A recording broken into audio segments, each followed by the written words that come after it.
मैं हर्षवर्धन आप सभी का स्वागत करता हूं। बैंकिंग संकट का हम पर कोई नकारात्मक असर तो नहीं। ये टॉपिक है बैंकिंग संकट। टीसीएस छोड़कर जा रहे मुख्य कार्य अधिकारी और प्रबंध निर्देशक राजेश गोपीनाथ के लिए वित्तीय वर्ष 2023 की चौथी तिमाही इस भूमिका में उनकी अंतिम तिमाही होगी, क्योंकि वह कंपनी छोड़कर जा रहे हैं।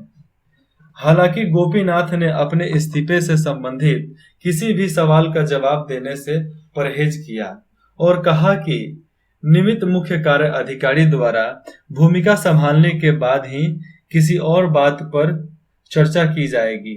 शिवानी शिंदे के साथ एक बातचीत में उन्होंने व्यापक माहौल, लोगों और विकास से संबंधित मसलों पर सामान्य चक्र लाने के बारे में बात की। टीसीएस टाटा कंसल्टेंसी सर्विस वित्तीय वर्ष 2023 की चौथी तिमाही काफी हैरत अंगेज रही। ग्राहक क्या कह रहे हैं और आप इस पीड़ा को कैसे देख रहे हैं, ये क्वेश्चन था टीसीएस के हेड से। ये जवाब दिए, व्यापक स्तर पर हम नकारात्मक नहीं हैं। हमने केवल वही साझा किया जो तिमाही में हुआ, जिसमें हमें हैरानी हुई कि यह काफी ज्यादा निकला, जबकि हम उम्मीद कर रहे थे कि इसमें इजाफा होगा। आपका बिंदु के लिहाज से हम ब्रिटेन के संबंध में काफी सकारात्मक हैं।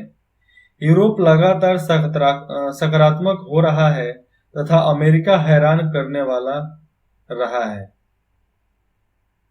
अमेरिका केवल हैरान करने वाला ही है और इसलिए अल्प अवधि के लिए कहना मुश्किल है, लेकिन हम मानते हैं कि अमेरिकी कंपनी खास तौर पर हमारे ग्राहक बहुत अच्छी स्थिति में हैं।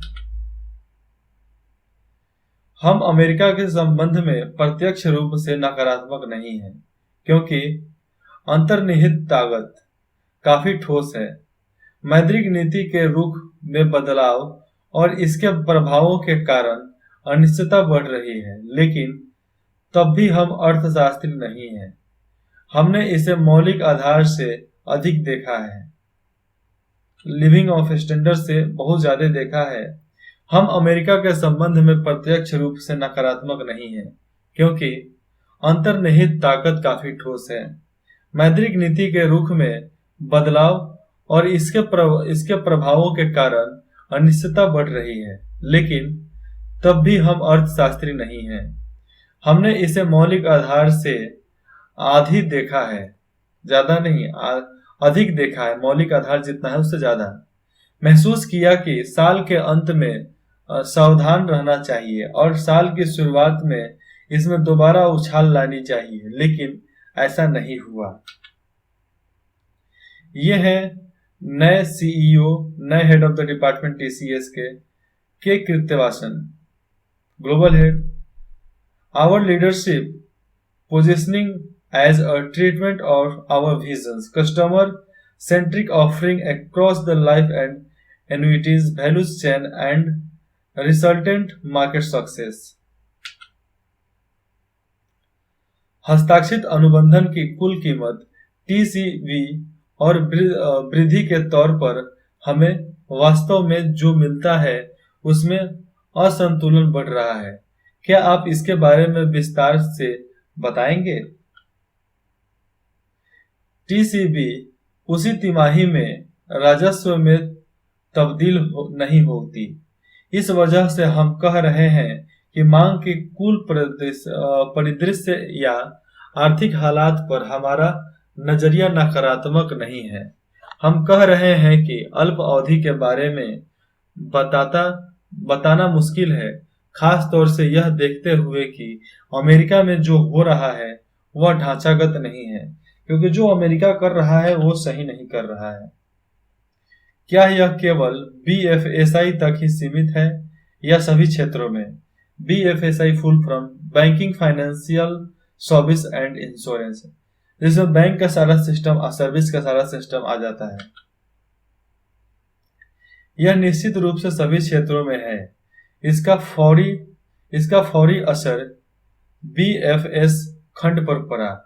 हमने कहा था कि पिछले तिमाही में खुदरा क्षेत्र नरम रहा, अवकाश सृजन की बिक्री अधिक रही, लेकिन महंगाई और मूल्य उत्पादकों की और रुख करने संयोजन से राजस्व और मार्जिन पर असर पड़ा। इसलिए खुदरा विक्रेता सतर्क हो रहे थे। हमें उम्मीद थी कि यह सतर्कता में बदलाव होगा, लेकिन उन्होंने और कड़ा रुख कर दिया। वाहन क्षेत्र सतर्क रहा और इस क्षेत्र में मांग दर चक्र के प्रति संवेदनशीलता है, बहुत ज्यादा बढ़ गया डिमांड। लेकिन उस उद्योग में कुछ अनुकूल चीजें भी हैं। बैंकिंग संकट से टीसीएस के मौजूद सौदे कितने प्रभावित होंगे, इसका हम पर कोई नकारात्मक प्रभाव नहीं पड़ता है। प्रभावित बैंकों के अल्प अवधि खर्चे में कमी आएगी। आगामी व्यवसायिक संभावनाओं का आकलन अब ज्यादा कठिन हो गया है।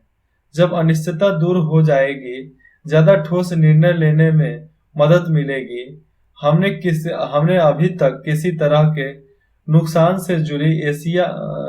से जुड़ी कोई भी राशि को बटे खाते में नहीं डाला और हमारी प्राप्तियां सुरक्षित हैं। मतलब अपने कंपनी बेचकर हम पैसा नहीं लगाते किसी चीज में, धीरे धीरे फैलाते हैं। चूंकि वे लागत कटौती पर जोर देते हैं, क्योंकि यह हमारे लिए एक शुद्ध व्यवसायिक है। इसलिए गवर्नमेंट वाले क्या करते हैं, पेमेंट में कटौती करते हैं। पेमेंट पूरा देते नहीं, चाहे गवर्नमेंट हो, चाहे सरकारी बॉस हो, सॉरी सरकारी हो या प्राइवेट, कोई भी हो, वहां पे तो आज घूस ही घूस चल रहा है।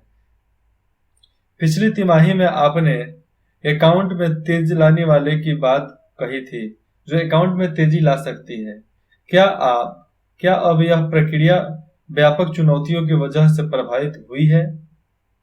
जवाब: हमने जो वादा किया था उस पर काम जारी है और यह लगभग गैर डिस्क्रेशनरी है, क्योंकि उन्होंने यह अनुबंध हाइपर स्टेशनरी के साथ किया है। इसके बड़े बदलाव आने और यह सुनिश्चित करने की जरूरत है कि वे सही समय पर क्लाउड पर ध्यान बनाए रखें या बढ़ाए रखें। हाइपर स्केलर में बिक्री वृद्धि की रफ्तार घटी है, लेकिन इसकी वजह से यह है कि क्लाउड परियोजनाएं तेज क्रियाओं के दौर में आगे बढ़ रही है। वित्तीय वर्ष 2024 में संभावनाएं कैसी देख रही हैं? यह अलग अलग बाजार पर निर्भर करेगा। ब्रिटेन काफी सकारात्मक दिख रहा है। यूरोप में संभावनाएं बढ़ रही हैं और ऊर्जा संकट और कई अन्य जितने भी अन्य समस्याएं हैं वो दूर हुई हैं। यदि आप चौथी तिमाही की टीसीबी पर नजर डालें तो पता चलता है कि यूरोप से 5 करोड़ डॉलर श्रेणी में सौदे की संख्या पिछले 3 तिमाही के मुकाबले ज्यादा रही। यह दो बड़े बाजार हैं। अमेरिका में हम अभी कुछ नहीं करना चाहेंगे। मैं यही कह सकता हूं कि वहां अभी कोई बड़ी चुनौती नहीं दिख रही है। टीसीएस छोड़ने की दर 20% पर कंपनी के सहज स्तर से अभी भी ऊपर बनी हुई है।